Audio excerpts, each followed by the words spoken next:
Last week, Konami sent me a TurboGrafx-16 Mini. This is the latest in this sort of revolution that we're currently in with lots of mini consoles out there. And this is based on the TurboGrafx-16 console, which came out in America, in North America, in 1989. The TurboGrafx-16 was based on a Japanese console, which was massively successful, called the PC Engine. It came out in 1987, so it took a little while for NEC, the company behind this hardware, to get it released into North America. Get turbocharged with TurboGrafx-16. And it came into North America with not quite the fanfare and the fervor that people had for the Sega Genesis, which had a fantastic marketing campaign. I was a Sega Genesis owner and a believer, and then the Super Nintendo came not long after that, and then I became a massive Super Nintendo fan as well. I never purchased the TurboGrafx-16, and so I was very, very curious about this hardware and, of course, all of the software that this hardware has to offer. How has it been for me to tool around in this system and get to know the hardware, get to know the software? It's been extraordinary. I'm loving this machine. The closest analogy that I have is I was a DC Comics fan growing up. I had complete allegiance to DC Comics, and I read lots and lots of the DC superhero books and loved them. And it wasn't until, honestly, I became friends with Tommy Tallarico and started to see his love for Spider-Man and the Marvel Universe, and I met people like Stan Lee and, was attending Comic-Con on a regular basis, that I kind of opened my mind up to experiencing a lot of the Marvel comic books. And I started to read them and realized what a fool I had been to have never read these books because I had given my allegiance to a particular vertical. I loved the DC universe and really didn't dive into the Marvel universe.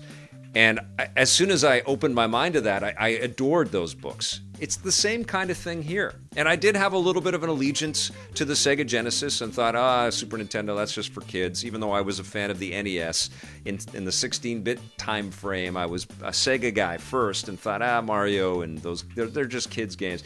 Then I got a Super Nintendo, and I was like, what a goof that I had not played these Super Nintendo games, because this machine is incredible. It's the same experience as I'm diving into the software on the TurboGrafx-16. There are about 60 different games if you count some of the hidden games and the secrets that are included in this collection. You get 25 TurboGrafx-16, so like the North American released games, and then there's another 33 to 35, depending on you digging around for the hidden stuff that's in here. I have played everything a little bit. I'm going through my second round and playing everything a little bit more to kind of soak up more content on each game, and also start to isolate what are my favorites and what really works as stuff to play in 2020. There's lots of great shooters. That's one of the things that the TurboGrafx-16 is very famous for. Lots of these quick space shooters where you're flying over giant craft and you're blasting away at different mechs and all kinds of great enemies that way. There's lots of takes on those shooters as well, like Air Zonk, where you're playing like this futuristic cartoony warrior and you're flying through space. It's almost like the Powerpuff Girls or something like that. And you're blasting at all kinds of weird different creatures and creations. Super fun and endearing. There's also some good platformers on here, like the Bonks games. There's Bonks Revenge, which is on the TurboGrafx side.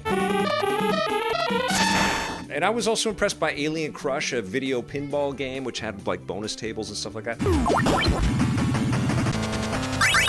Crazy game called JJ and Jeff, which is based on apparently these two talk show hosts in Japan. And it's a very odd, strange game, but it actually has a very cool artistic charm to it, these big-headed characters that are bouncing across. And they also, in this hardware, have included PC Engine games. You actually change the menu.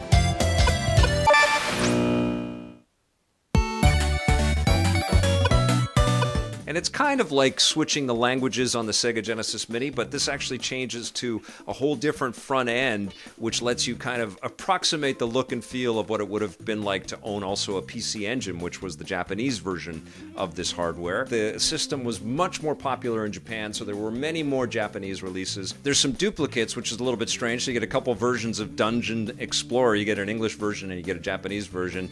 You get an English version of Military Madness, or Nectaris as it's called in Japan. There are also Japanese-only text-heavy games like Hideo Kojima's Snatcher, but it's a little disconcerting that there are some games on here where if you don't speak Japanese, you won't really be able to get the most out of them. But there are some Japanese games that play just fine, whether you can read the language or not. One of them is Castlevania Rondo of Blood, the Dracula X game, which is phenomenal. It's an absolutely beautiful game.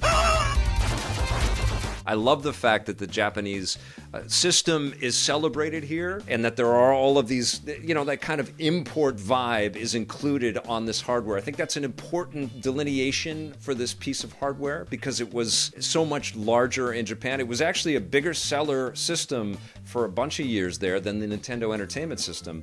It was massive.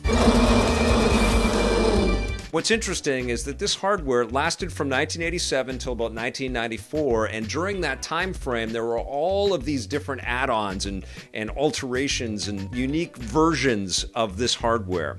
And it was a little sneaky that it was called the TurboGrafx-16 and it was marketed as a 16-bit system because, truthfully, it was an 8-bit machine with a 16-bit sort of graphics processor. So when you play the games and you see the games, you can kind of see that it fits right in between the NES and the best stuff that you would play on the Super Nintendo or the Sega Genesis. Now, that's not to say that there aren't some really stunning-looking games in here. One of them is a contentious title called Lords of Thunder, which I've heard actually doesn't run as well as it should, but I'm not familiar with the game. So when I'm playing Lords of Thunder, I'm like, this is amazing, and the soundtrack's all this heavy metal music, and the characters are great, all of these little elemental warriors, and it looks incredible.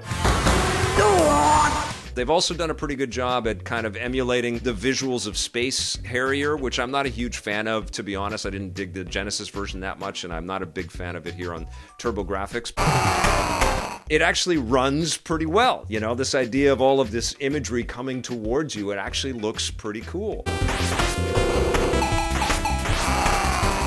What you find in a lot of the software is that it might be not loaded with the same richness of detail that you would find in a Super Nintendo game or a Sega Genesis game, but usually there's some fantastic work in the character designs or the ship designs. There is almost always a great sort of kinetic energy to the games that you're playing. The games all run pretty fluidly. There definitely is some slowdown in some of the software, which I guess would have been exactly the same back in the day, but I was really impressed by how flashy a lot of these games were. I loved playing Ninja Spirit, an old Irem game from 1990. That was a gorgeous looking ninja title where one of the cool conceits is you can pick up this cloning ability and there's a bunch of you going through the different levels of the game and you're hacking and slashing and pulling off all kinds of great mystical moves. Love that game. You can change up some of the display settings if you'd like to. There was no filter setting except for when you put it onto the Turbo Express mode, which is not an ideal way to play these games, to be honest. To have your big screen TV sort of shrunk down into the Turbo Express frame is pretty weak, but you can kind of change the sort of pixel shape of everything so you can square it up so it's exactly pixel perfect if you want. I kind of settled on it filling a 4x3 section of my screen, which probably blew up the pixels a little bit, but it looked great to me. You can also, like a lot of these mini collections, pick different framing setups for the background, and the stock one was like all of this TurboGrafx sort of art and stuff like that. It was okay, and they had the standard 80s grid kind of vibe in there as well. I chose to default to it being just black and it's being clean for me on the screen and just sort of being overwhelmed by all the visuals. They also have the PC Engine core graphics visuals as well, which was the European model of this platform. And I have to be honest, I think that might have been one of the reasons why I never picked up the TurboGrafx. I mean, I used to see the ads back in the magazines all the time back in the day, and I probably thought about it, but there were just so many different variations. I probably thought, I don't know what I'm supposed to get. There were also CD add-ons and things like that.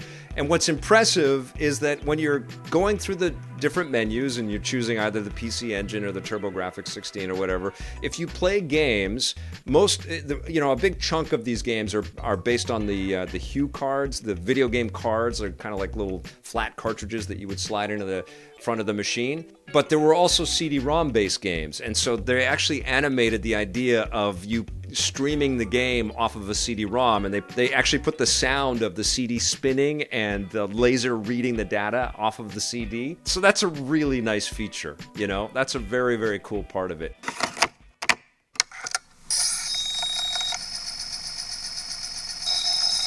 The hardware for the TurboGrafx-16 Mini is actually pretty maxi. It's about double the size of the other mini consoles, the Sega Genesis Mini or the Super Nintendo or NES. Like, you can fit them and stack them all together, and it feels quite hefty. So that may be a consideration if you don't have a lot of room in your entertainment space to put a quote-unquote mini console of this size into your living room. The console itself comes with one controller, and that's a little problematic for me because there are lots of multiplayer games on there like Dungeon Explorer and Bomberman. Lots of shooters allow you to have a couple people on there. There is a turbo tap that you can pick up for this. That was the multiplayer tap that allowed you to pop up to 5 people in some games back in the day, and I guess it can for this new machine as well. And you can see there's little icons that tell you whether the games are multiplayer or not. I wish that 2 controllers were packed in. As for the controller, it has turbo buttons, and I did use them from time to time because you're tapping on for the shooters quite often, and I found that it was easier to just put it up to there's 3 different points that you can put it up, and I would put it up to the fastest possible and just hold that button down and try to escape all the bullet hell that I was flying through. But there were games where that didn't work quite so well. Like, I noticed if I had the turbo button set up for R-Type, I wasn't able to hold down and charge my beam weapon, and I forgot about it, so I had to, rethink and put it down. R-Type is fantastic on this machine, by the way. So yeah, I do wish that 2 controllers were included. I would have liked a little bit more detail on the games. Like, one of the things that I really love about the Sega Genesis Mini is there's like a written descriptor about each of the pieces of software. There's a little bit more detail about what makes each game special. And this Mini feels a little bit more slapdash in terms of, the assemblage of the games that are on here. It's weird for me because I own a Turbo Express, and the one game that I have from that library is Bonk's Adventure, and they only have a Japanese version of the game.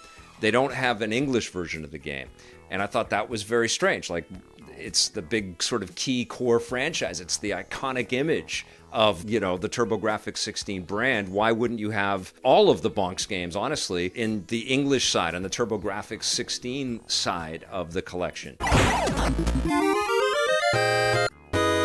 You also may find it a little bit tricky to pick up one of these right now. I know a lot of people are importing them from Amazon Japan, and the North American version, the TurboGrafx-16, the one with the North American packaging and everything, is available right now on Amazon Japan's website, and apparently it's pretty easy to pick that up. But there is also, this is going to be launched soon in North America, and Konami let me know that if you go to the TurboGrafx-16 Mini website, there are details on its pending release. Obviously, the COVID-19 pandemic has altered a lot of plans about the launch of the system. So you may have to dig around a little bit. You may have to import this if you want to pick it up. I think once all is said and done, it's going to cost you more than $100 to bring this machine into North America, whether you get it right now through Amazon Japan or when it is eventually available.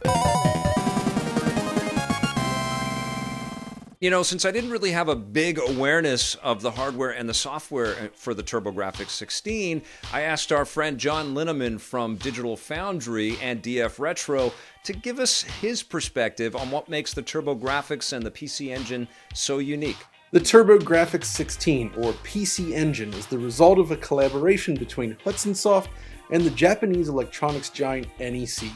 In Japan, NEC set the standard for personal computing in the 80s with the PC-88 and PC-98 series, but wanted to tackle the world of game consoles as well, owing in part to the popularity of the Famicom. The system first arrived in 1987 and quickly gained a following, with Big names such as Konami, Taito, and Namco contributed to its library. While it was powered by an 8-bit CPU, comparable to something in the Famicom, it features more robust graphics processing capabilities, allowing a wider range of colors, more advanced effects, and larger sprites. In the right hands, the PC Engine could produce visuals on par with games on competing 16-bit consoles. Over the course of its lifetime then, the system would receive numerous revisions and enhancements, including a CD-ROM drive, 2 portable variants, various system cards expanding the capabilities of the machine, and more. Games shipped on both small cards known as Hue cards and CD-ROM. Unfortunately, NEC failed to make a splash in the US when it launched under the name TurboGrafx-16 in 1989. The system fell behind both Nintendo and Sega in terms of popularity, but still managed to amass a solid library during its short life. While it may not have taken off in a big way in the West, it does mean that there is a massive library of games to explore that many gamers in the West might not have experienced, which makes it a great system to jump into today.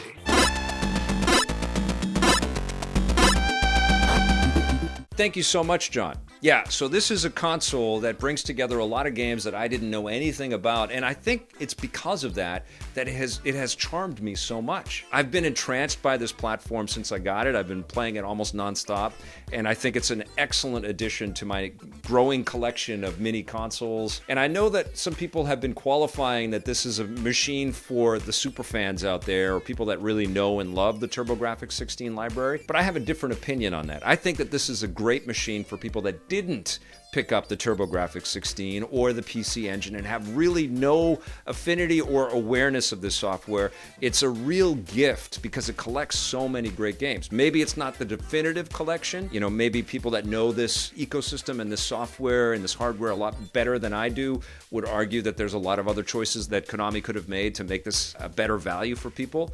But I think, you know, there are at least 50 interesting games for you to peruse and check out, and I have really been having a good time with this thing. I love the TurboGrafx-16 Mini. I'm going to give it a 9 out of 10.